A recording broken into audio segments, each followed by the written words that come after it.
जय श्री कृष्णा। कैसे हो आप लोग? मैं बढ़िया।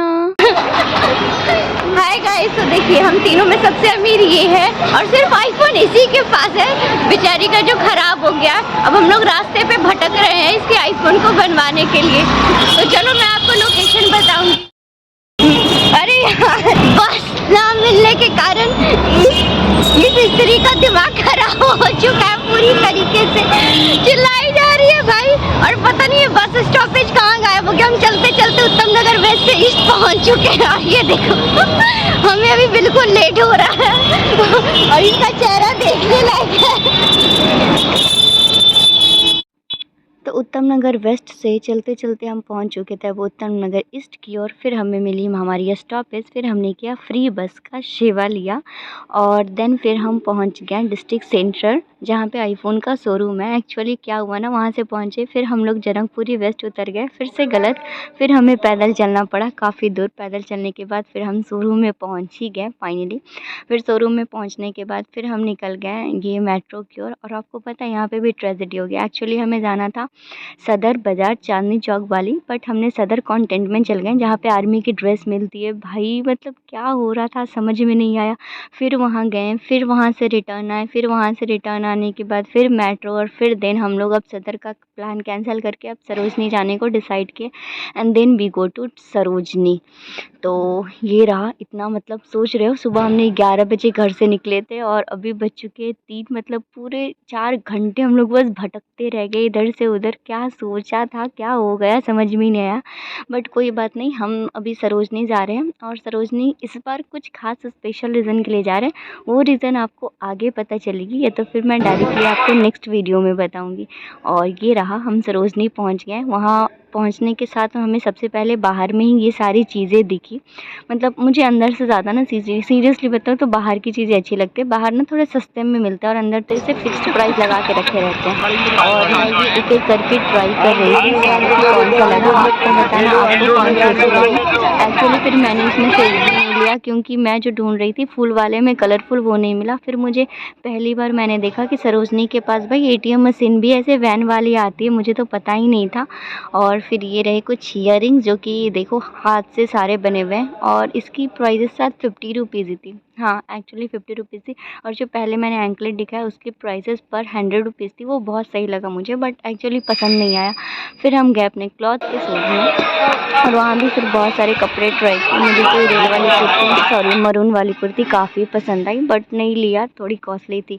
एंड फिर ये ब्रेसलेट भी आपको एक जो है 100 रुपये का मिल रहा था बट मुझे कुछ भी उतनी खास नहीं लगी। सारी की कलर डाउन लग रही थी, मे भी वीडियो में ना लगे बट रियल में कलर्स डाउन थे। मैं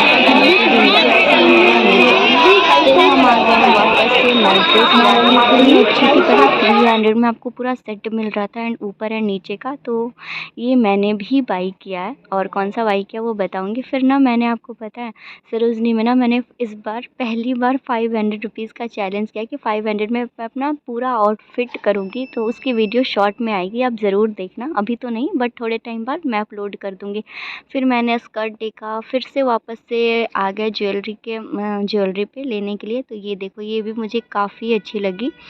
मैं एक एक ट्राई कर रही थी कि कौन कौन सा सेट करता है और ये पता है ओनली 50 की है। जी हाँ, तो मतलब ये सारे जो है मात्र 50 के है। तो मुझे काफ़ी सही लगा बट हाँ हल्का लूज़ था, मैं चाहती थी इसमें सेट आए बट वो पूरा टाइट था नहीं। फिर हमें लग गई भूख। उसके बाद आपको पता है यार मेरी भूख की इलाज मोमोज़ ही है। मतलब कुछ ना मिले बस मोमोज़ खाओ। थोड़ा कम करना पड़ेगा मोमोज़ खाना क्योंकि मैं इस पूरे ठंड बहुत ज़्यादा मोमोज़ खाई हूँ। इतनी ज़्यादा भी नहीं खानी थी और मैंने जितना खा लिया। बट अब कोशिश करूँगी कि अब थोड़ा मैं मोमोज़ खाना बंद करूँ। और फिर ये देखो ये सारे छोटे छोटे टॉप्स थे ईयरिंग के जो कि 100 रुपये में 6 मिल रहे थे। हाँ बट मुझे उतनी सही नहीं लगी यार, 100 की 6 मुझे थोड़ी महंगी लगी। फिर मैंने इसीलिए ये वाला टॉप्स भी नहीं लिया। और फिर आते हैं टॉप के शोरूम पे। तो ये सारे विंटर की कलेक्शन है। तो अब मुझे विंटर वाली क्या ही करूँगी लेके। फिर वापस से दूसरे सूट के काउंटर पे गए कुछ अच्छा ढूंढने की तलाश में। बट हाँ मुझे एक ये चिकनकारी वाला लेना है बट इस बार तो नहीं, मैं अगली बार जब भी जाऊँगी लूँगी। फिर वहाँ से बाहर निकल गए अपनी पूरी शॉप शॉपिंग करने के बाद। और शॉपिंग करने के बाद मैं बाहर में निकली, क्योंकि मुझे बाहर का भी सामान काफ़ी अच्छा लगता है। ये लोग ना बहुत सस्ते सस्ते में देते हैं बाहर, अंदर वाले तो फ़िक्स प्राइस रखते हैं, बट बाहर वाले थोड़ा बहुत ना बार्गेनिंग कर देते हैं, थोड़ा बहुत कम लगा के दे देते हैं। तो फिर ये देखो, अब मैं कितनी खुश हूँ, हमारी शॉपिंग हो गई सारी की सारी। बहुत सारी शॉपिंग की है हमने, नो डाउट। और ये शॉपिंग किस चीज़ की है एक्चुअली मैं आपको बता दूँ। हम ना वृंदावन जा रहे हैं, तो हमने ये शॉपिंग उसी के लिए की है, ताकि हम चाहते हैं ये लुक हम वहाँ मतलब वृंदावन की तरह वो लुक क्रिएट करूँ, मतलब वो साड़ी वाली वाइब, वो लहंगा। तो मेरा लुक क्या रहेगा वो आप आगे देखना, मैं डायरेक्ट आपको वीडियो में, और मैं क्या-क्या ली मैं ये नहीं दिखाऊँगी, डायरेक्ट मैं आपको पहन के दिखाने वाली हूँ अपने वृंदावन वाले वीडियो में। और ये देखो, मैं मेट्रो को भी नहीं छोड़ा, उसमें भी ले लिया। और ये रही हमारी शॉपिंग। उसके बाद हम पहुँचे घर। एंड देन फिर हमारी पैकिंग वगैरह सारे स्टार्ट हो गई, क्योंकि हमें सुबह निकलना था 4 बजे, और अभी रात के 9 बज रहे हैं, 9-10 बज गए हैं। फिर हम फटाफट अपना पैकिंग वगैरह कर रहे थे, क्योंकि हमें सुबह निकलनी थी। और ये देखो, हम सुबह निकल चुके हैं, और बाकी की इसकी वीडियो आएगी नेक्स्ट वीडियो में, तो वेट ज़रूर करना और देखना, काफ़ी इन्जॉय करोगे और आप दर्शन भी कर लेना घर बैठे बैठे। और मेरा सपना पूरा हो गया इस बार वृंदावन 2024 में जाने का। थैंक यू कृष्ण भगवान।